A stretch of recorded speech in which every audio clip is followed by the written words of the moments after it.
Quand je suis arrivé à Cambrai, les Who étaient en train de détruire les coulisses, ils cassaient tout. Et donc j'arrive en disant bonjour, je suis l'interprète. Et là les Who disent quoi, tu parles anglais? Et bien ils sont fous de bonheur. Ils me disent mais nous on voudrait boire un thé.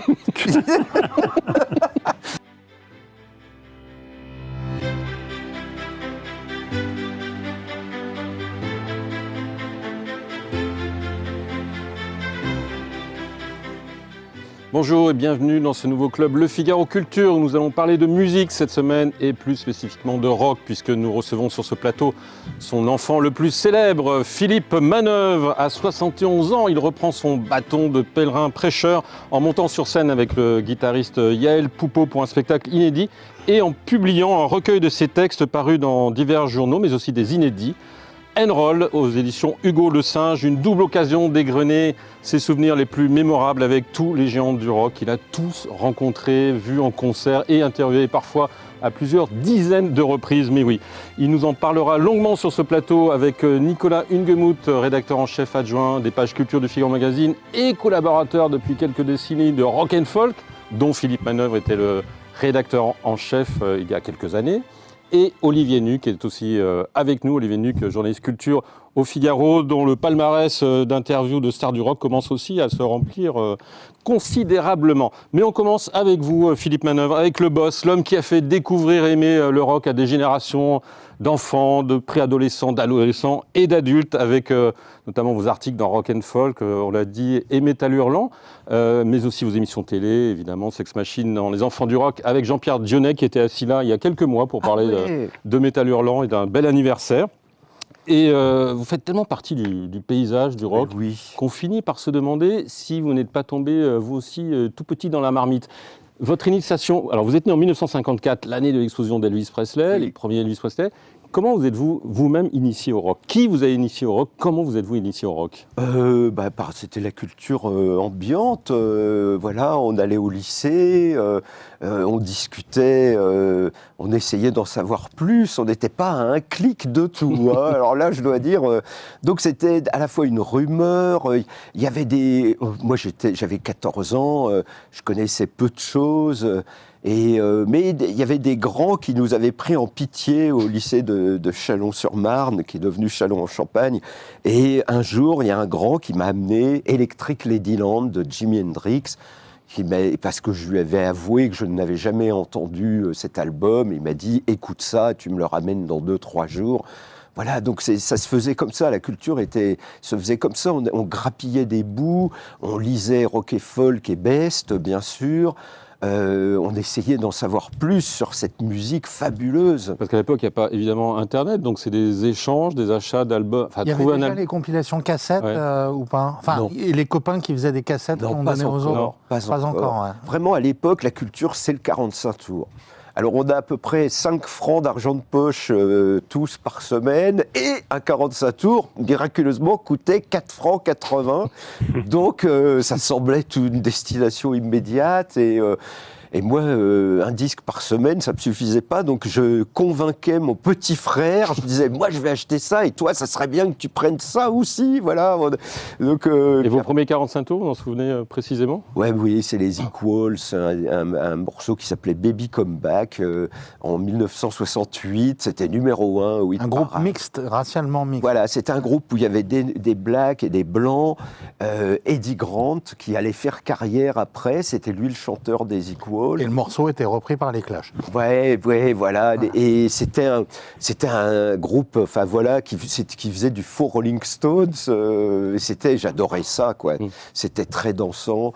J'aimais bien les Who, j'aimais bien les Rolling Stones, les Beatles. Enfin, on baignait dans cette culture.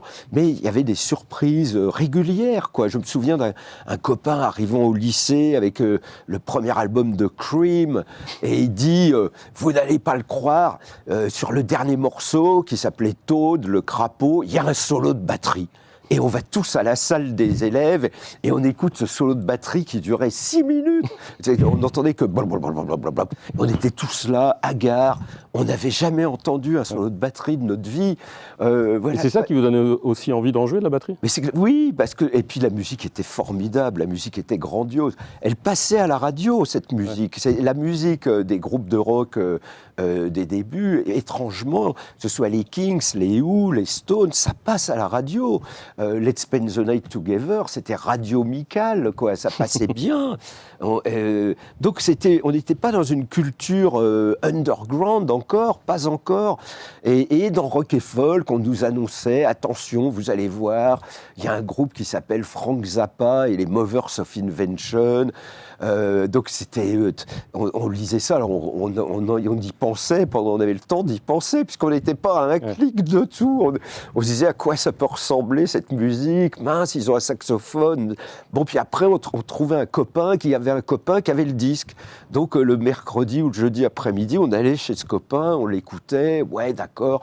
Après ça changeait un peu notre vision. Enfin, c'était un monde magique. Et le moment où vous avez eu envie de devenir rock critique, d'écrire sur le rock, c'est quand vous êtes arrivé à Paris ou déjà à l'époque en lisant Rock et Folk, vous avez envie d'écrire ? Oui, tout de suite en lisant Rock et Folk, j'étais passionné. Il y avait Philippe Paringot qui écrivait un peu comme Chateaubriand. Et, c'était Alors il parlait de choses radicalement nouvelles, mais il écrivait avec une plume très 19e siècle, très littéraire. Donc c'était assez fascinant. Puis après, il y a des gens qui sont mis à électrifier un peu le propos.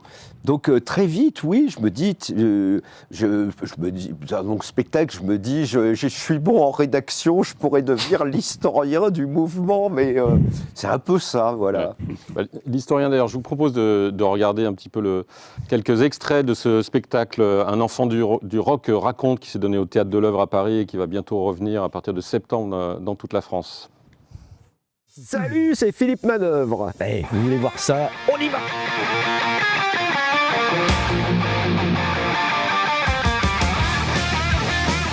On est dans un théâtre pour vous parler d'un spectacle rock'n'roll qui s'appelle Un enfant du rock raconte.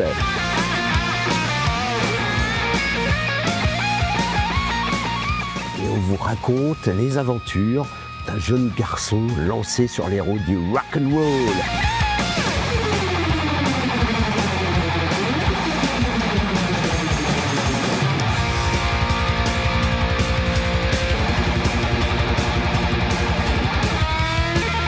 J'ai rencontré 23 fois les Rolling Stones au cours de ma carrière. Ils ne m'ont jamais déçu. Un enfant du rock raconte, c'était, je disais, au Théâtre de l'Œuvre, bientôt, je crois, à la Scala en septembre à Paris, et puis des dizaines et dizaines de dates à partir de janvier 2027. Oui. On est parti, on a pris le bâton de pèlerin.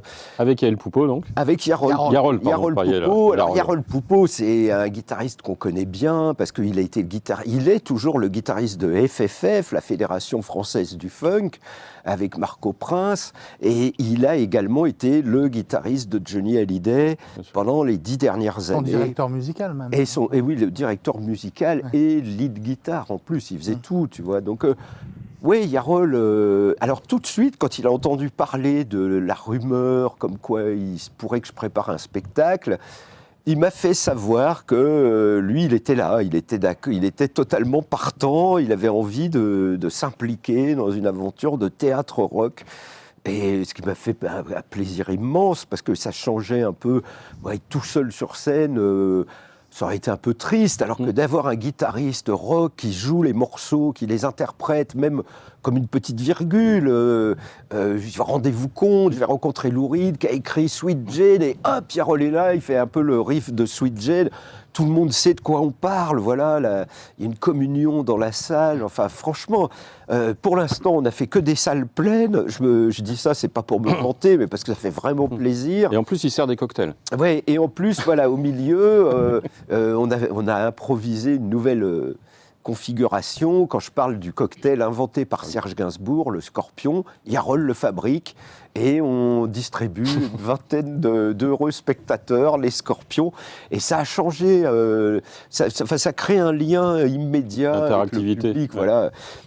Olivier, j'ai vu le spectacle avant le cocktail, donc ah bon, t'as pas eu droit au cocktail? Ah oui, il faut revenir. Non, c'est génial ce spectacle parce que pour moi, Philippe, c'est un super-héros parce que j'avais 8 ans à l'époque des Enfants du Rock et je traînais tard le samedi pour regarder. Et c'est vrai que je pense qu'on fait tous ce métier grâce à Philippe, parce que moi, quand on me demande ce que je fais comme métier que les gens ne savent pas, je dis je fais le même métier que Philippe Manœuvre. Ah oui, d'accord, mais toi, on ne te connaît pas. Je dis voilà, c'est un peu l'idée. Donc c'est quand même, c'est la source, voilà.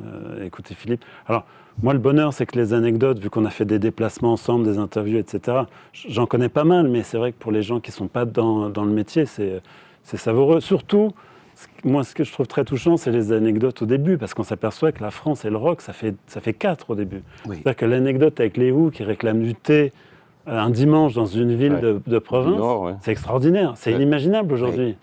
Mais c'était la France des années 70. Mais ça, c'est parce que vous parliez anglais, vous avez réussi on m'a demandé, quand ils ont découvert à RTL, où je faisais un stage, que je parlais anglais, personne n'était là pour partir en tournée avec les Who. Tout le monde avait... Enfin, Jean-Bernard Hébet aurait pu le faire, mais il avait son émission quotidienne, etc. Donc, à un moment, ils m'ont utilisé comme un peu une roue de secours, voilà, un interprète... J'ai vécu des moments que... Mais il faut raconter, parce qu'ils étaient en train de tout casser quand vous êtes arrivé. Oui, voilà, quand je suis arrivé à Cambrai, les Who étaient en train de détruire les coulisses, ils cassaient tout. Et donc j'arrive en disant bonjour, je suis l'interprète. Et là, les Who disent quoi, tu parles anglais? Et bien, ils sont fous de bonheur. Ils me disent mais nous, on voudrait boire un thé. Et ça fait 2 heures et à l'époque, franchement, les techniciens qui étaient là, ils disaient could we have a cup of tea? Le gars il disait moi je suis français, je parle pas. Ils s'en allaient. Alors, les godons là-bas, ils m'ont parlé, moi j'y comprends rien. C'était comme ça, vraiment. Il y avait parler anglais, c'était très très rare. Donc ils étaient énervés parce qu'ils n'avaient pas leur thé? Bah oui, parce que depuis 2 heures de l'après-midi, ils étaient un peu capricieux aussi. Les Who étaient quand même des stars. Ils jouaient devant quelques milliers de personnes à Cambrai, et puis ils allaient faire un tour de France qui était complet. Ils jouaient dans 6 villes, Lyon, etc. Et il n'y avait pas de thé, il n'y avait pas de catering, il n'y avait rien. Enfin, c'est les débuts. J'ai revu récemment une jeune fille qui était au concert à Cambrai, qui m'a dit, et vous racontez pas, j'y étais, j'ai vu quand la sono vous est tombée dessus, parce que j'étais dans les barrières entre la scène et le public, et c'était tellement les débuts qu'à un moment, la sono est tombée. Et quelqu'un m'a tiré, et il y avait eu des énormes trucs en bois, là, ces énormes baffles qui est tombé du haut de la scène. Mais c'était vraiment les débuts du rock. C'était rock'n'roll, en fait. Voilà, c'était incroyable. On avait un accès total, ça n'intéressait personne. Hein. Il y avait les Who qui jouaient, il y avait le journaliste de Best et le journaliste de Rock et Folk. Enfin voilà. La grande presse, il y avait François qui était anti-rock. Je me souviens quand Led Zeppelin avait fait son premier concert, le chroniqueur de François avait parlé des cris de négresse en chaleur. Ah oui, quand même. De Robert Plant à l'Olympia. Donc oui, bien sûr. Enfin voilà, c'était. Et puis toute la grande presse écrivait mal les noms des artistes. Mike, c'était toujours Mike Jagger, écrit comme les montres Jagger, J-A-E-G-E-R. Alors nous, ça nous remplissait. On n'était pas contents. On disait respecte pas notre musique. Ils sont même pas capables d'écrire Mick Jagger et ils nous jugent. Et donc on voulait créer quelque chose d'alternatif pour les gens qui aimaient cette musique. Voilà, on se disait on pourrait faire un journal et on a essayé de bonifier Best, Rock et Folk, on avançait les deux, on devait être rivaux, mais en fait on était très copains. Ouais, il y a une anecdote que je trouve assez intéressante, c'est que Philippe, qui est devenu l'un des 2 ou 3 journalistes stars de Rock and Folk jusqu'à ce qu'il s'en aille, est quand même rentré dans ce journal en envoyant quasiment une lettre d'insulte au courrier des lecteurs. Parce qu'ils avaient mal parlé d'un album des Stooges. Je crois que c'est François Ducret d'ailleurs qui avait fait l'article. Oui. Mais il n'avait pas mal parlé, mais il disait que c'était un disque moyen. Oui, il l'avait. Voilà, il disait ouais, c'est un disque normal. Donc, le courrier des lecteurs était très important et comptait plusieurs pages. Et en fait, il a commencé grâce à cette lettre. Voilà, j'ai envoyé une lettre en disant « Ouais, vous avez rien compris, c'est un album fondamental. » Enfin, franchement, comme on peut envoyer des courriers à 17 ans, tu vois, où on s'énerve. Et ça a été publié et il y avait une réponse du rédacteur en chef. Ce qui n'était jamais arrivé. Il y avait eu 0 fois une réponse. Donc normalement, tu vois, on envoyait une lettre, elle était publiée, on l'a montrée au lycée, il y avait notre nom en dessous. Et là, j'avais une réponse. Le rédacteur en chef, choqué, disait « Mais enfin, vous délirez, et puis vous manquez d'humour. » Voilà, et c'est ça que j'ai retenu. Vous manquez d'humour. Je me suis dit, attends, tu vas voir, je vais en acquérir. Vous êtes bien rattrapé depuis. J'ai essayé de me rattraper, voilà. Nicolas, parmi les nombreuses anecdotes que raconte Philippe Manœuvre, il y en a une ou deux qui vous ont plus particulièrement marqué. Celle des Houes est quand même assez formidable. Après, il y en a une, bon, je ne sais pas si on peut trop la raconter, mais où il se transforme... contraint et forcé d'acheter de la drogue douce pour Keith Richards des Rolling Stones et qui traverse tout Paris pour faire un aller-retour. Ah, mais il ne faut pas trop dévoiler les anecdotes. Non, on ne peut pas les dévoiler parce que j'essaye de faire Homer, quoi, de faire le conteur du rock. Je crée une ambiance, un feu de cheminée mental. Yarol m'aide à faire monter la sauce. Et voilà, après, on est dans une atmosphère intime parce que les gens me connaissent depuis 40 ou 50 ans quand même. Hein. Il y en a qui me connaissent depuis les premiers articles de Rock et Folk, comme Nicolas, comme... Olivier, et après il y a des gens qui m'ont découvert aux Enfants du Rock dans les années 80.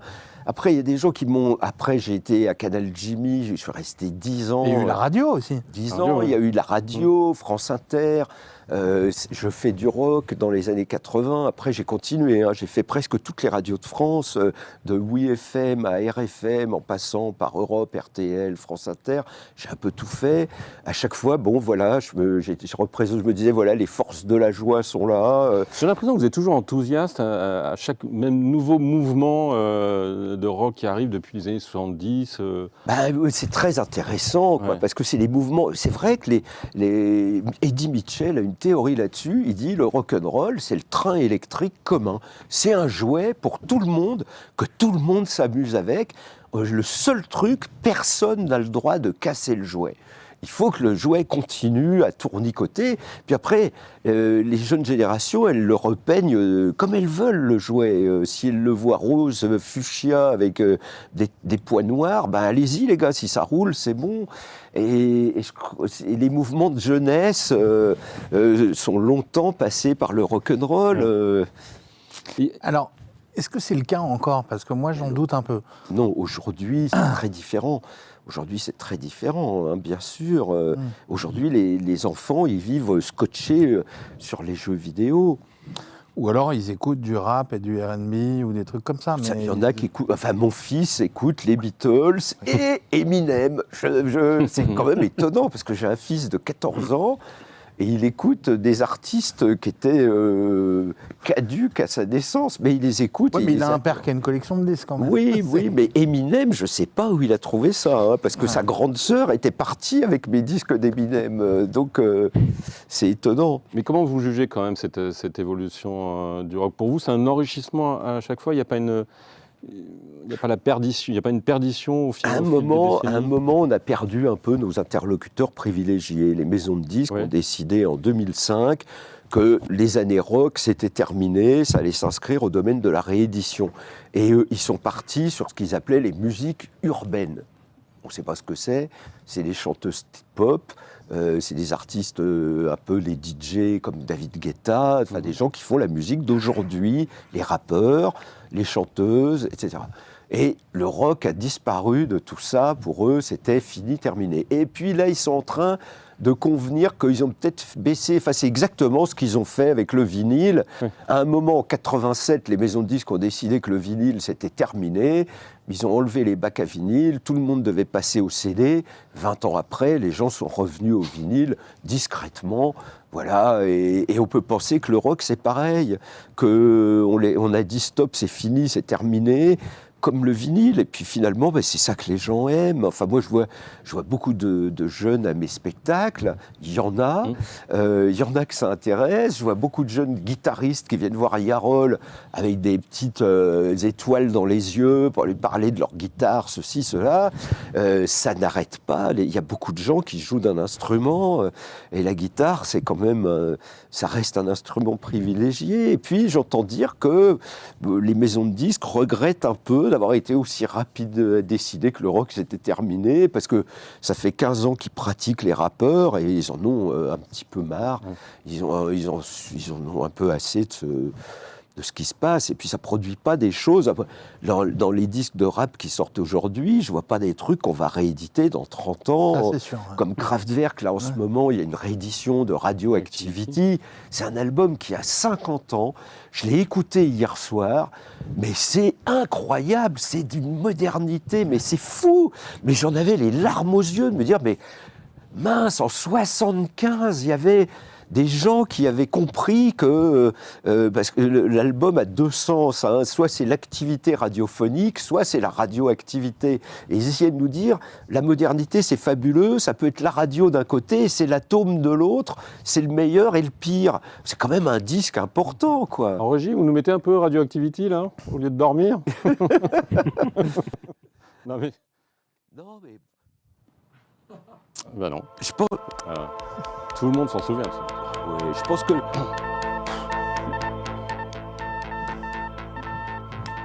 Un petit coup de morse au début, et puis il y a toutes ces voix étranges, et puis ça se finit sur une espèce de ballade totalement bizarre, comme on pourrait...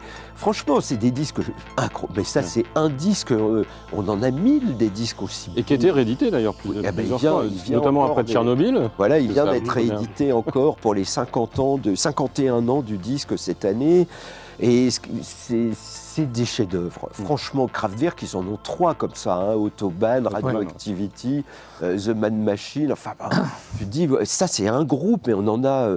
Et donc, je me mets à la place des enfants d'aujourd'hui. C'est magnifique, c'est un coffre au trésor avec le trésor des pirates, quoi. Et Kraftwerk, pour moi, c'est un des groupes les plus influents de l'histoire, juste après les Beatles, au fond. C'est tout un pan de. Alors c'est intéressant sur le rock, moi je vais beaucoup au festival et pendant des années on a vu des chanteurs ou des rappeurs avec des téléphones portables en accompagnement ou des ordinateurs. Et là quand même depuis 2 ou 3 ans, il y a un retour des instruments joués. Il y a toute une scène, moi je suis allé voir la semaine dernière à Paris les Dynamite Shakers. Oui. Ils ont 22-23 ans, ils ont un super son, ils ont les chansons, ils ont l'attitude. Il y a une fille à la basse comme dans les Pixies ou les Talking Heads. Ils ont le truc, il y a quand même et c'est Lionel Liminianas, d'Eliminianas qui les produit, donc moi je sens quand même que ça frémit, il y a des gamins qui se réapproprient le truc. Il y a les Molotov. Oui, bien sûr. Les Molotov, moi, alors franchement... On va en parler plus tard, Philippe. Bon, d'accord. Dans les coups de cœur. Vous dites dans votre livre, que je conseille à tous, Errol... Unroll. Parce qu'il y avait sorti un livre qui s'appelait Rock. Oui. Donc là, c'est Unroll. Si vous mettez les deux dans la bibliothèque, normalement, ça fait sens. Vous dites que le rock est un art à la fois populaire et élitiste. Il va falloir nous expliquer ça quand même. Populaire, parce que quand ça fonctionne, il n'y a pas de limite. Les Beatles, les Stones, c'est des gens qui ont vendu 250 millions d'albums. C'est complètement incroyable, c'est énorme. Voilà, donc ça peut être d'une popularité incroyable, mais c'est toujours un peu, il y a toujours cette volonté qu'on a tous, qu'ont tous les adolescents, de trouver un groupe qui ne correspond qu'à nous et qui montre qu'on est des dandys de l'an 3000 parce qu'on connaît, enfin voilà, tous les critiques en ont joué, hein, c'est magnifique, c'est la révélation, attendez, j'ai trouvé mieux. Alors, c'était quoi vos révélations, vous ? Moi, c'était les Stooges. C'est un de vos premiers articles en plus. Oui, c'est la première lettre que j'ai envoyée, c'était les Stooges, mais c'était un groupe mort. En 74, je me dis voilà, c'est fini, ils ont arrêté. Je rappelle que c'est le premier groupe d'Iggy Pop. Voilà, c'est le premier groupe d'Iggy Pop. Voilà. Et j'ai eu une scène incroyable que je raconte à personne, mais je veux bien vous la raconter à vous si ça vous va. Un jour. On me fait savoir qu'Iggy Pop aimerait qu'il va donner des concerts avec les Stooges au Japon et il aimerait bien que je sois là avec Marc Zermati. Donc on y va, on part en avion, on se dit on va faire un saut au Japon et après le concert, les Stooges jouent dans un stade à Tokyo. Et normalement, après le concert, Iggy Pop ne voit personne, il est lessivé. Mais là, le manager surgit et dit « Iggy veut vous voir, Philippe, Marc, venez immédiatement ». On arrive dans une loge qui est un peu de la taille de cette pièce. Et quand on rentre, Iggy Pop est là avec les Stooges et il dit voilà, messieurs, j'ai voulu qu'ils soient là parce que ces deux hommes, pendant 30 ans, ils m'ont cassé les pieds pour que je reforme le groupe. Les deux, là. Ouais. Incroyable.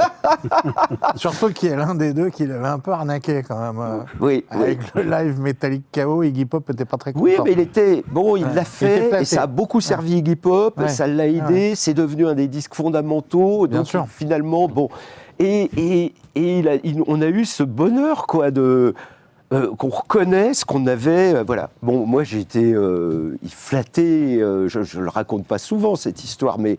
Voilà, c'était... Mais c'est aussi parce que vous les connaissez tous, vous les avez tous interviewés. Ça s'est souvent très très bien passé, Oui. à une ou deux exceptions près. Mais toujours, bon, après... Ouah. que Prince était un peu... Ou Clapton.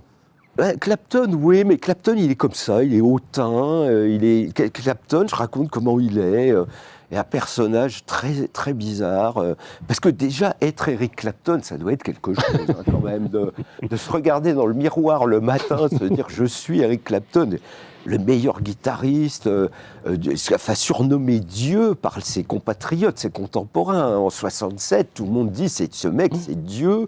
Puis foudroyé par l'arrivée de Hendrix 6 mois plus tard, se reconstruisant. Puis il a eu une période d'héroïnomanie, d'alcoolisme. Il a vraiment tout, et il a réussi à sortir de là. Je veux dire, très beau, playboy, il s'est débarrassé de tous ses démons, apparemment. Franchement, moi, je suis admiratif. Ouais. Mais alors, Nicolas, vous savez, avec Lou Reed, ça s'était moins bien passé. Apparemment, ça se passe bien, vous, avec Lou Reed, mais Nicolas, je me souviens d'une interview dans Steve Moi, Mag. j'ai fait 3 interviews, 2 qui se sont très bien passées parce qu'il adorait parler de guitare et d'ampli. Et la 3e, c'était pour une exposition de photos absolument lamentable, hein. Et c'était quelques mois avant sa mort, donc physiquement il n'était pas bien. Et il a bien compris que j'étais pas très fasciné par ces photographies qui étaient vraiment minables. Et là, il a fait le Lou Reed que les journalistes redoutent, c'est-à-dire un type odieux, cassant, méchant, voilà. Ouais, c'est-à-dire qu'à un moment donné, je lui ai posé une question, il m'a dit c'est une question stupide, je lui ai reposé 3 fois la question. Il m'a dit pourquoi vous me la posez 3 fois, je dis parce que moi je pense pas que ce soit une question stupide, et donc vous allez me répondre. Et je le voyais se rabougrir comme ça, hyper énervé, alors que j'avais eu une expérience très bonne des années avant. Ouais. Bon. Lou Reed, oui, il pouvait partir tout seul. Une fois, j'arrive, on va tourner une émission de télévision. Et j'ai une réalisatrice, je lui dis, Lou, je vous présente la réalisatrice. Il regarde, il fait, ah, une femme. Et il s'en va, il lui tourne le dos, il s'en va. Et tu te dis, mais il est le seul à faire ça, quoi, non? Enfin, c'est Lou Reed, quoi. Et en même temps, on avait tendance à tout lui pardonner, parce qu'il avait fondé le Velvet Underground, il avait fait ces 3 albums incroyables, et puis ensuite sa carrière solo, enfin voilà, avec... quel personnage, quoi. Sans lui, le rock aurait été beaucoup moins intelligent. Et je me suis toujours demandé, Philippe, si sa détestation des journalistes et son mauvais caractère pendant les interviews, c'est le moins qu'on puisse dire, n'était pas dû au fait de manque de reconnaissance des journalistes de l'époque du Velvet Underground et d'un disque comme Berlin, par exemple, qui a été un four.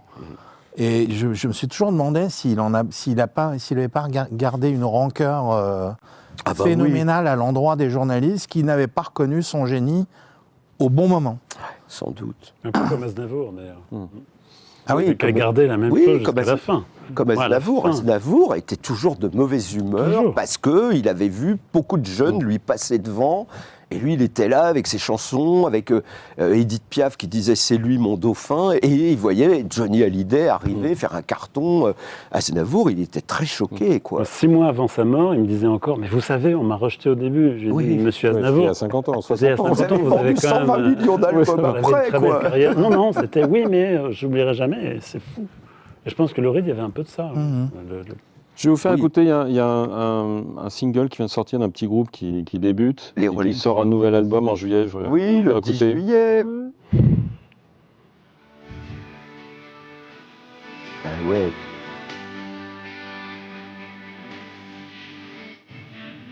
La vieille machine qui se remet en marche. L'eau pote de sol.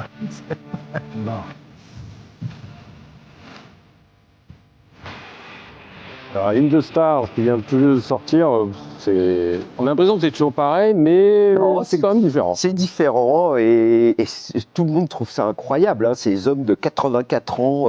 C'est vrai qu'ils ont 247 ans à eux trois, je crois. Tu te dis, mais c'est quoi cette histoire? Parce qu'un groupe qui arrive, ils ont 3 fois 18. Là, c'est 3 fois 84 ans. Donc je me suis dit, mais c'est incroyable. Enfin, Mais vous avez une grande histoire avec eux depuis oui. le début, vous les avez vus. Oui. C'est ce qui a beaucoup surpris tous mes copains photographes anglais, parce que les Stones, il y a des journalistes qui ont un temps, mais après il y a préemption, ils ne peuvent plus avoir accès. Et moi, je suis resté comme j'étais un Français qui ne les voyait que à la sortie de chaque album ou à chaque tournée. Finalement, je suis resté 40 ans accepté en interview par les Rolling Stones. Et la redoutable Jane Rose, manageuse. Et la manageuse. Qui mettait des barrières. Oui, bien sûr, parce qu'elle était là pour défendre son artiste. Elle avait un peu peur, bien sûr. Quand elle voyait les grandes amitiés démarrer, les managers sont toujours très inquiets. Ils se disent, oh là là, ce journaliste, qu'est-ce qu'il va nous faire? Mais Jagger, moi j'ai constaté, Jagger adore la France, il adore les journalistes français. Moi, il m'a convoqué un jour pour une interview. C'est le monde à l'envers. Normalement, on réclame Mick Jagger. C'est Natasha Brett qui me dit Mick Jagger veut vous parler. Il a adoré votre papier d'il y a 6 mois sur le groupe. Il voulait me rencontrer pour. C'est quand même fou. C'est qu'il nous lit tous. Vous les avez vus changer quand même un peu ou pas du tout? Moi, je crois qu'ils ne changent pas. C'est ça leur force. Voilà, ils restent c'est des musiciens, c'est des gens qui restent tels qu'ils étaient, quoi, des gamins découvrant le monde. Et entre eux, ils rigolent, ils s'amusent. Et ils sont curieux des autres, enfin des autres groupes, de ceux qui apparaissent. Oui, ils ne seraient pas restés les Rolling Stones s'ils n'avaient pas été curieux de ce qui se passait autour.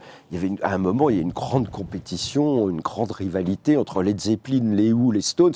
Quand les Beatles ont dit on arrête, les managers de Led Zeppelin, les Who et les Stones ont dit c'est votre heure, c'est le moment. Ouais.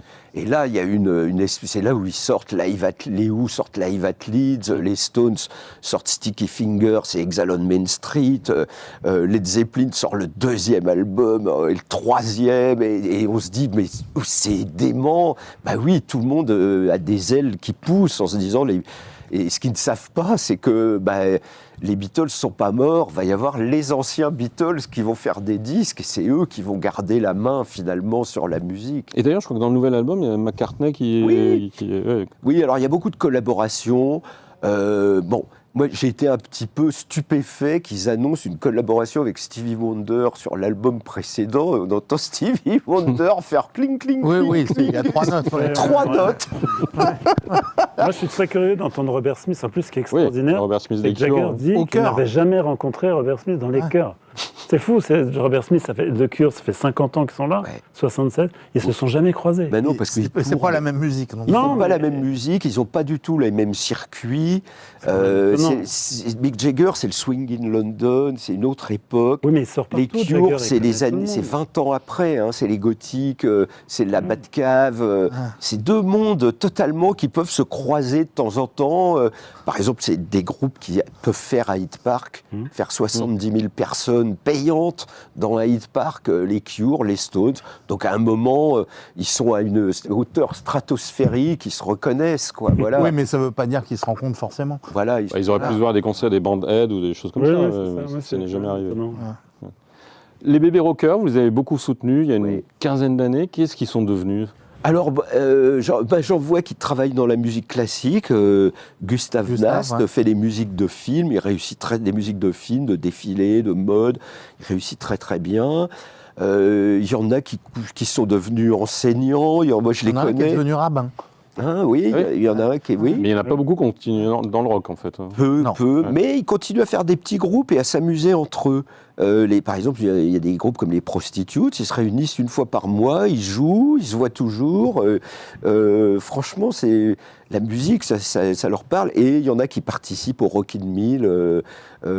C'est là où j'en revois le plus, évidemment. Explique un petit peu ce que c'est. Le Rock in Mill, on avait fait ça en 2019 et 2022 au Stade de France. On met 1000 musiciens sur la pelouse. Et donc il y a 340 batteurs, 280 bassistes. Je crois qu'on a des images d'ailleurs. Olivier Luc à la guitare, avec au milieu de il y avait un bassiste du Parisien. Éric Bureau. Éric Bureau, voilà. Et donc ça, c'était des expériences folles. Ouais, c'est toujours... On va peut-être en refaire un en 2025. Toujours avide d'expériences nouvelles. C'est ça l'esprit rock en fait. C'est Bien toujours, sûr, voilà, c'est de voir où on peut aller avec cette guitare électrique. Ici, il y a des endroits où on n'a jamais mis les pieds. Enfin, cette aventure au Stade de France, c'est incroyable. C'était vraiment une belle aventure. Nicolas ? Moi, oui, alors là, je vais poser la question qui va fâcher Philippe. Dans tous les genres musicaux, que ce soit la musique classique, le jazz, évidemment, et le rock, il y a eu des grands inventeurs, des grandes avancées en avant. Il se trouve qu'il n'y en a plus vraiment. Il n'y a pas de nouveau Jean-Sébastien Bach dans la musique classique, il n'y a pas de nouveau John Coltrane dans le jazz. Et j'ai pas l'impression que dans le rock, il y ait des nouveaux artistes qui fassent avancer les choses, comme les Beatles, les Stones, Bowie, Dylan et une vingtaine d'autres. Hendrix, évidemment, ont fait avancer les choses dans une période finalement assez courte, c'est-à-dire de la fin des années 50 au début des années 80, à la fin des années 70.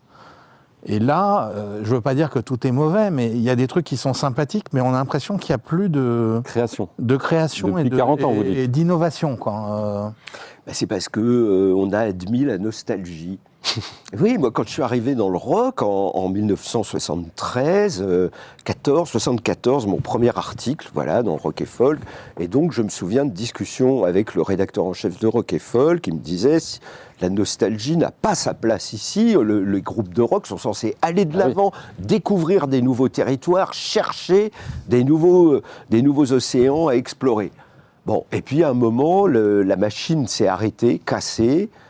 Et aujourd'hui, on recolle les morceaux et on est en train de repartir avec les petits talents qui veulent bien, les Liminanas, les Molotov, des petits gros des talents qui se rassemblent. Il y a quelques grands anciens qui sont toujours là. On a subi un coup terrible. Mais est-ce que tout n'a pas déjà été inventé ? Oh non. Mais à ce moment-là, la musique classique se serait arrêtée au elle s'est arrêtée, 16e. Il y a un peu de création contemporaine quand même, Non, ça existe. non, il y a eu énormément. La musique classique, ça a duré 4 siècles.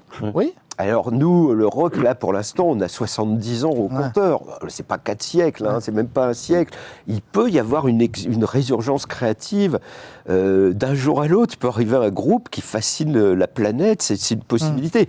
Le problème, c'est si tous les groupes qui ont fasciné la planète, il y avait un gamin magique, ce que j'appelle le gamin magique, que ce soit Kurt Cobain, Johnny Rotten, enfin un gamin qui fascine les foules. On regarde des photos, on se dit mais comment Michael Jackson était un gamin magique, voilà, des gens qui fascinent les foules, mais il faut signer énormément d'artistes pour qu'il y ait un gamin magique quelque part. Hein. Mais Cobain a été le dernier, c'était il y a 35 ans. Ouais, après il y a eu Amy Winehouse, pour moi, qui était fabuleuse, qui était extraordinairement, mais moi j'ai vu Amy Winehouse chanter avec les Stones à l'île de Wight, mais j'avais les larmes qui coulaient, c'était un moment de bonheur, et autour de moi, plein de gens étaient dans le même état c'est une stupéfaction artistique extraordinaire. Il paraît d'ailleurs que les Stones reprennent, il paraît que les Stones reprennent une de ses chansons sur leur album. Ouais. Mais Nicolas, là, pour abonder l'ensemble de Philippe, le rock, quand il est arrivé, il n'est pas créé ex nihilo. Vous-même pointez très souvent des reprises de blues des années 20-30 totalement inconnues. Donc lui-même s'est inspiré de musique préexistante. C'est un mélange de blues, de country. Après, il y a des régionalismes. Il y a quand même le Sud et toute la scène de Memphis qui, de toute manière, avait baigné dans le blues. Et dans le Sud, il y avait aussi les chanteurs de country. Ils écoutaient aussi bien Hank Williams que le B.B. King tout jeune. Mais de toute manière, les premiers artistes du rock, c'est-à-dire Elvis, Eddie Cochran, Gene Vincent, ils ont créé ce mélange. Mais la musique restait quand même assez simple, c'est-à-dire il y avait quelques accords. Harmoniquement, c'était pas très complexe. Dylan aussi faisait une musique qui était assez simple. Lui, c'était les paroles qui étaient plus complexes. Mais après, quand les Beatles ont débarqué, là, il y a eu quand même un changement harmonique Majeur. Vraiment, hein, c'était des pas de géants. Je ne sais pas ce que Olivier en pense. Tout à fait d'accord. Les Beatles et les Beach Boys. Les Beach Boys, mais les Beach Boys un peu après. Oui. Et puis, il suffit d'écouter le premier 45 tours des Beatles et le dernier, de se dire de 1962 à 1969, entre Love Me Do et Hey Jude, tu te dis, mais ils ont tout inventé, la prise de son, la haute fidélité, la stéréo, les chansons de 7 minutes. Et Jude, c'est une chanson de 7 minutes qui passait à la radio. Les gens n'en avaient pas assez, voilà. Et Love Me Do, ça durait 2 minutes 40. Tu te dis, voilà, le chemin parcouru en 7 ans. Oui, c'est incroyable. C'est incroyable. On a vécu quelque chose d'incroyable. Il y a quelques années, il y a un article très, très controversé dans le New York Times, où en gros, le type écrivait « Dans 2 siècles, il restera les Beatles et on considérera que les autres groupes de rock ont été des succès d'année des Beatles. » Alors c'est un peu de la provocation. Oui, bon. Et c'est ce que je dis dans mon spectacle. Les Anglais qui ont inventé la pop culture ont une expression là-dessus. En matière de musique, rock, il y a les Beatles et il y a tout le reste. Peut-être que... Sur l'avancée harmonique, en tout cas, c'est assez incontestable. Oui, je pense, oui. Allez, tout le reste, c'est le rock continue. Le rock n'est pas mort, oui, Nicolas. Le rock, il continue, parce que moi, je vois plein d'enfants continuent à en jouer, les festivals sont remplis. S'il y a un grand groupe comme AC/DC l'an dernier, ils ont encore battu des records au Stade de France. Donc, il y a un amour pour le rock qui ne faiblit pas. Les maisons de disques ont beau dire, c'est fini, c'est terminé, on est passé à autre chose. Bah, bravo les maisons de disques, mais moi, je connais des gens qui sont restés fidèles au rock. Alors justement, dans ce qui sort en ce moment, alors en rock ou pas forcément en rock, parce que quand on aime le rock, on aime toutes les musiques, y compris la classique, n'est-ce pas, Nicolas? Est-ce que vous avez des coups de cœur, des préconisations, rock, pop, jazz, tout ce que vous voulez? Olivier, on commence par vous. En pop, il y a un artiste que j'aime beaucoup, je ne sais pas si Philippe tu as écouté, c'est Tyler Ballgame, un Américain qui a une 30aine d'années, qui sort un premier album. Alors, on est vraiment en terrain pop 60s californienne, avec une voix qui rappelle Roy Orbison. Sa mère était chanteuse d'opéra, et puis des compos qui font beaucoup penser aux Beatles. Mais c'est fait avec une fraîcheur, pas de la naïveté, parce que le type sait vraiment écrire des chansons, mais c'est un disque miraculeux. Enfin, moi, je suis très attaché à cet album. C'est comme si McCartney avait eu un enfant aux États-Unis et qui sortait son premier disque aujourd'hui. Qu'on va pouvoir écouter à Rock en scène, je crois. Et qui sera rock en scène, exact. Ouais, il est passé à Paris, mais moi je n'étais pas là il y a quelques semaines. Il sera rock en scène. Gros talent à mon avis, à surveiller de près. Un deuxième peut-être?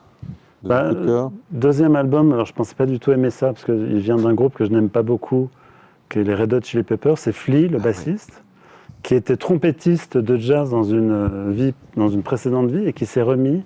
Bon, c'est pas stricto sensu un album de jazz. C'est un album qu'on va dire un peu jazzy, il y a de très belles choses. Et le miracle, c'est ce morceau, alors qui est une des 6 du rock'n'roll, mais un morceau tellement beau que Bob Dylan a dit que c'était la plus belle chanson jamais écrite, c'est Wichita Lineman de Jimmy Webb. Chanté par Glenn Campbell. Chanté à l'origine par Glenn Campbell et chanté aujourd'hui sur l'album de Flea par Nick Cave. Et c'est absolument, voilà. Je suis d'accord. Superbe. Nicolas, le coup de cœur. Alors 2 disques totalement différents. Le premier, c'est Maxwell Farrington et le Super Omar, qui est en fait un duo avec un multi-instrumentiste archi brillant avignonnais qui s'appelle Christophe Vaillant et un chanteur anglo-australien qui habite à Saint-Brieuc. Qui font une musique difficile à résumer, très riche harmoniquement, très orchestrée, très bien produite, avec beaucoup d'instruments. Mais on est dans le rock, dans la pop? Non, c'est plutôt de la pop ambitieuse, un peu. Moi, ça me fait penser à The Divine Comedy, un peu aux Beach Boys de la fin des années 60, à Scott Walker, même à certains morceaux de Bertrand Burgala. C'est-à-dire, ce sont des compositions ambitieuses. Et alors, bon, comme je l'ai dit, Christophe Vaillant est très doué musicalement parlant, mais alors, le chanteur a une voix de baryton absolument exceptionnelle. Il se promène sur les chansons. Voilà, donc ça, c'est pour les amateurs de pop un peu orchestral. Et l'autre album, c'est tout le contraire. C'est le dernier album des Black Keys, qui reviennent un peu à leurs origines, c'est-à-dire un blues américain du Sud très sale, très primitif, non mais sale dans le bon sens. C'est-à-dire que c'est pas Joe Bonamassa ou le guitariste de blues de base. La plupart des morceaux ont été enregistrés en 2 prises et en direct dans le studio. Donc il y a une spontanéité qui est assez étonnante. Moi, c'est leur 14e album. Moi, j'y allais un peu à reculons en disant bon, les Black Keys commencent à bien faire. Et en fait, c'est vraiment, je trouve que pour les amateurs de blues authentique, je pense qu'actuellement, on fait pas vraiment mieux. Philippe, quelques coups de cœur dans votre besace. Vous avez moi, les Molotov, parlé tout à l'heure de Molotov. J'adore ce petit groupe. Alors voilà, typiquement, un jeune groupe anglais qui jouait dans la rue.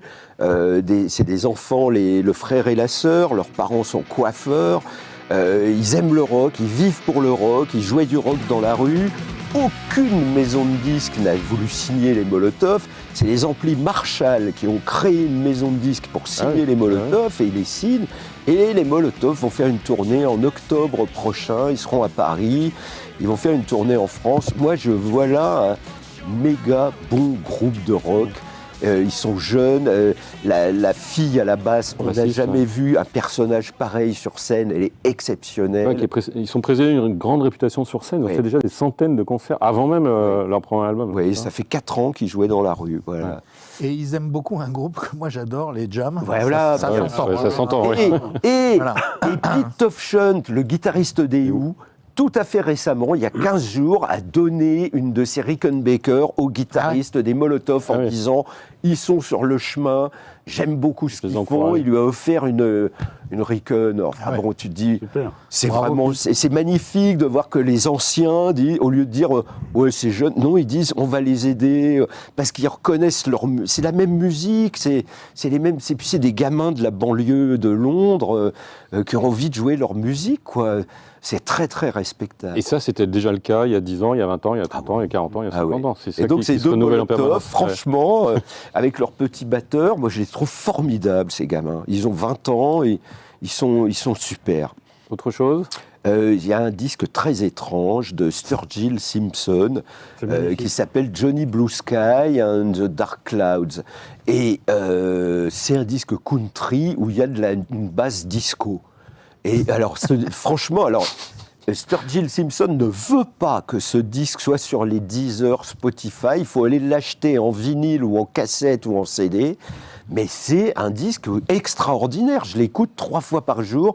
Parce qu'en plus, Sturgill, il habite, apparaît-il, en France, je ne sais pas, mais il a une vision de l'Amérique trumpiste très distante. Il dit voilà, la recette pour réussir si on est un fasciste. Il décrit ce que fait Trump. Mais c'est balancé d'une façon Bob Dylan. Franchement. Il a commencé sa carrière en étant pour moi l'un des meilleur fils spirituel de Waylon Jennings. Mais ouais. Ses premiers albums, c'était... Alors il a dit, je fais 5 albums et j'arrête. Il a fait 5 albums sous son nom et depuis, il fait sous un pseudonyme, Johnny Blue Sky. Non mais je trouve ça formidable. Je l'ai vu l'an dernier au Trianon, c'est un des plus beaux concerts que j'ai vu. Il a fait Purple Rain. Oui, il a joué 2h30 sans s'arrêter. Un chanteur sans country. Changer de guitare, sans bouger, sans boire un verre d'eau. 2h30. Et pour tenir, parce qu'on envoie des concerts, 2h30.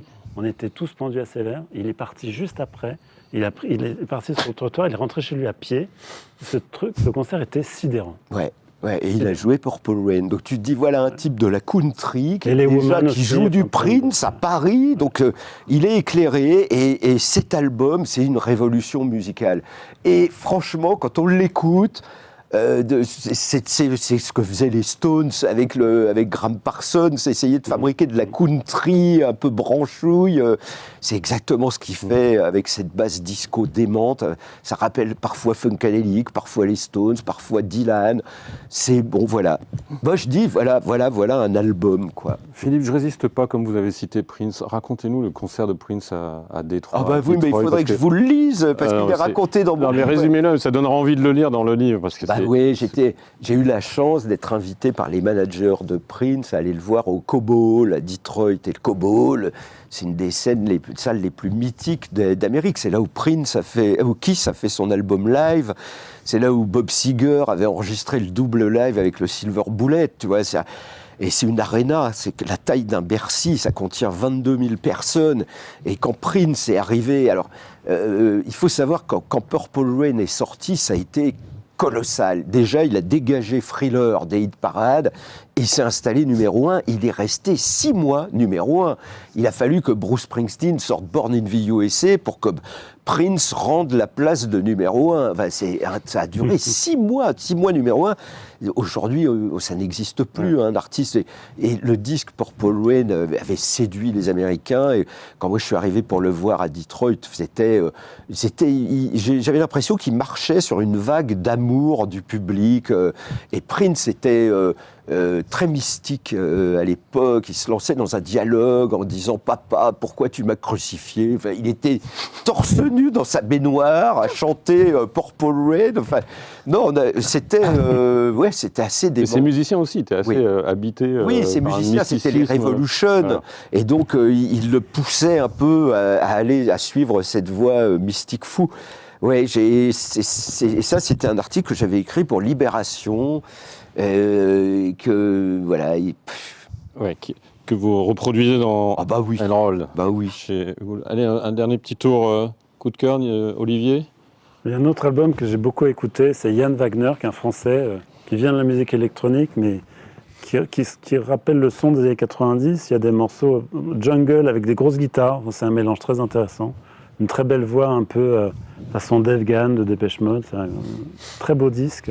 Un peu Dao en anglais, c'est un proche d'Étienne Dao, un collaborateur d'Étienne Dao, un de ses protégés. Et c'est vraiment très recommandable. Un coffret de jazz qui tourne en boucle sur ma platine depuis 2 ou 3 mois. C'est le The Complete Live at the Plugged Knuckle de Miles Davis, enregistré fin décembre 1965. Miles venait de monter son second quintet, qui est considéré comme l'un des plus grands groupes de jazz de toute l'histoire du jazz, avec Tony Williams qui avait 17 ans à la batterie, Herbie Hancock au piano, Wayne Shorter au sax et le grand Ron Carter à la contrebasse. Et il venait d'enregistrer un premier album avec cette formation qui n'était pas encore sorti, qui s'appelle ESP en français. Et dans l'avion, pour aller jouer à Chicago, Tony Williams a dit aux autres musiciens, mais pas au patron, on va devoir jouer tous les standards de Miles Davis, y compris des standards du répertoire noir du jazz, comme My Funny Valentine par exemple. Et ce que je vous propose, c'est qu'on les joue pas de manière évidente pour surprendre le public. Et ils n'ont pas prévenu le leader volontairement. Oui. Et donc, il y a 4 CD pour chaque journée. Et ce qui est intéressant, c'est que la première journée, on sent que Miles est complètement paumé parce que les autres improvisent à tire-larigot, ce qui n'était pas prévu. My Funny Valentine est méconnaissable, etc. Et le lendemain, il a compris le jeu, il se reprend en main. Et alors là, c'est un feu d'artifice. Beaucoup de gens pensent d'ailleurs que ce coffret est peut-être ce que Miles Davis a fait de mieux dans sa vie. En tout cas, en concert. Merci à tous les trois. Merci infiniment, merci Philippe Manœuvre. Je rappelle votre livre Roll chez Hugo Le Singe et puis Le Singe. J'ai dit quoi, De Singe? Le Singe. Le Singe. Non, Hugo De Singe. Hugo De Singe et non pas Le Singe. Et puis votre spectacle Un enfant du rock raconte qui revient à la Scala donc en septembre et puis des dizaines de dates dans toute la France dans les mois qui suivent. Merci infiniment. La semaine prochaine, on parlera de cinéma. Nous serons à Cannes pendant le festival. D'ici là, je vous souhaite une très bonne semaine et une très bonne soirée.